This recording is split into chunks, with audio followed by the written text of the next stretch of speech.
नमस्कार. चला तर मग आज आपण एका मस्त सफरीवर निघूया महाराष्ट्राच्या चविष्ट आणि वेगवेगळ्या प्रकारच्या नाश्त्याच्या दुनियेत. कधी विचार केलाय की भारताच्या इतक्या मोठ्या आणि गजबजलेल्या राज्यात म्हणजे महाराष्ट्रात सकाळचा नाश्ता नक्की कसा असतो? हा प्रश्नच आपल्याला रोजच्या नाश्त्याच्या कल्पनांपेक्षा काहीतरी वेगळं शोधायला लावतो, नाही का? तर महाराष्ट्रात सकाळचा नाश्ता म्हणजे फक्त पोट भरणं नाही, तो एक अनुभव आहे. इथले पदार्थ सहसा थोडे तिखट, पोटभरीचे आणि बहुतेक वेळा शाकाहारीच असतात. दिवसभराच्या धावपळीसाठी जी ऊर्जा लागते ना, ती देण्याचं काम हा नाश्ता अगदी चोख करतो. चला तर मग आता आपल्या चवींच्या सफरीला सुरुवात करूया. बघूया तरी महाराष्ट्रातले सगळ्यात प्रसिद्ध आणि लाडके पदार्थ कोणते आहेत ते.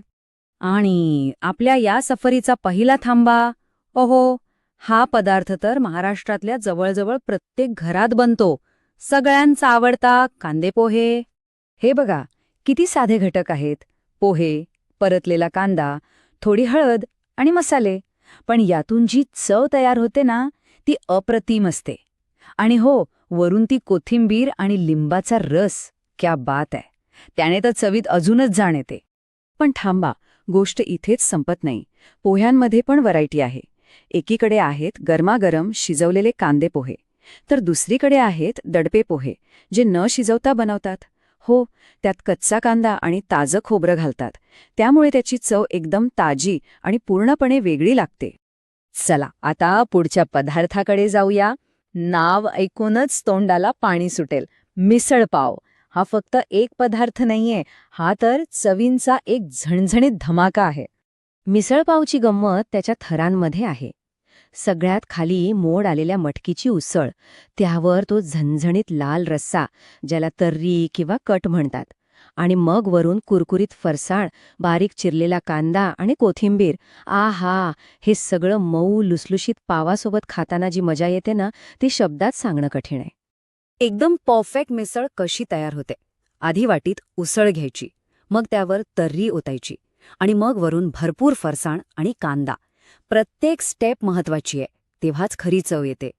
आता बोलूया अशा पदार्थाबद्दल जो महाराष्ट्राची ओळख बनलाय. अनेकांसाठी तर हा धावपळीतला नाश्ताच आहे. सोपा, पटकन मिळणारा आणि अर्थातच चविष्ट. ओळखलत? वडापाव. याला गमतीने इंडियन बर्गर असंही म्हणतात. आणि खरं आहे, हा असा पदार्थ आहे जो सगळ्यांचा आहे.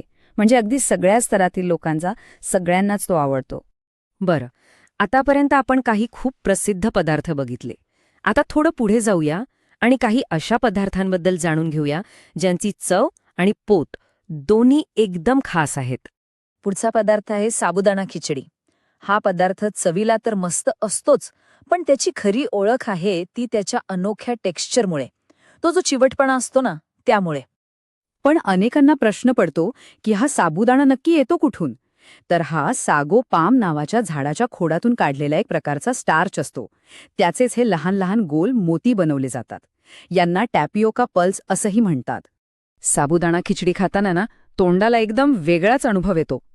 एकाच वेळी साबुदाण्याचा तो चिवटपणा, मग भाजलेल्या शेंगदाण्यांचा कुरकुरीतपणा आणि सोबत हिरव्या मिरचीचा तिखट झटका, हे कॉम्बिनेशन खरंच अप्रतिम आहे. म्हणूनच तर उपवासाला सुद्धा हा पदार्थ इतका लोकप्रिय आहे. चला, आपल्या या यादीतला पुढचा पदार्थ बघूया. थालीपीठ. हा एक पौष्टिक आणि चविष्ट मल्टीग्रेन पॅनकेक आहे. महाराष्ट्राच्या ग्रामीण भागाची तर ही एक खास ओळख आहे. थालीपीठ बनतं एका खास पिठापासून, ज्याला म्हणतात भाजणी. यात काय काय असतं तर ज्वारी, बाजरी, तांदूळ, बेसन अशी वेगवेगळी पौष्टिक पिठं एकत्र दळलेली असतात. मग त्यात कांदा, कोथिंबीर, मसाले घालून ते थापतात आणि गरमागरम थालीपीठावर पांढरं लोणी किंवा दही. वा, काय चव लागते. आणि आता आपण आपल्या सफरीच्या शेवटच्या थांब्यावर आलो आहोत. हा पदार्थ आहे घावण. हा कोकणाची खासियत आहे. एकदम नाजूक, जाळीदार, डोशासारखा दिसणारा प्रकार. घावण म्हणजे दुसरं तिसरं काही नाही तर तांदळाच्या पिठाच्या पातळ बॅटरपासून बनवलेला एक जाळीदार पॅनकेक. ही कोकण किनारपट्टीची खासियत आहे. एकदम मऊ आणि नाजूक. नारळाच्या चटणीसोबत तर हा अप्रतिम लागतो. तर कशी वाटली महाराष्ट्राच्या नाश्त्याची ही चवदार सफर? चला, आपण जे काही पदार्थ बघितले त्यांचा एकदा पटकन आढावा घेऊया. बघा, कांदे पोह्यांचा तिखट आंबट गोडपणा, मिसळीचा झणझणीतपणा, सगळ्यांचा लाडका वडापाव, उपवासाची खास साबुदाणा खिचडी, पौष्टिक थालीपीठ आणि कोकणातले नाजूक घावन. प्रत्येक पदार्थाची आपली वेगळी ओळख, आपली वेगळी चव आहे. तर मग आता सांगा, या सगळ्यात चविष्ट पदार्थांपैकी सगळ्यात आधी कोणती चव चाखून बघायला आवडेल? विचार करा, कारण आपली ही व्हर्च्युअल सफर इथे संपली असली तरी चवींचा खरा प्रवास तर आता सुरू होऊ शकतो.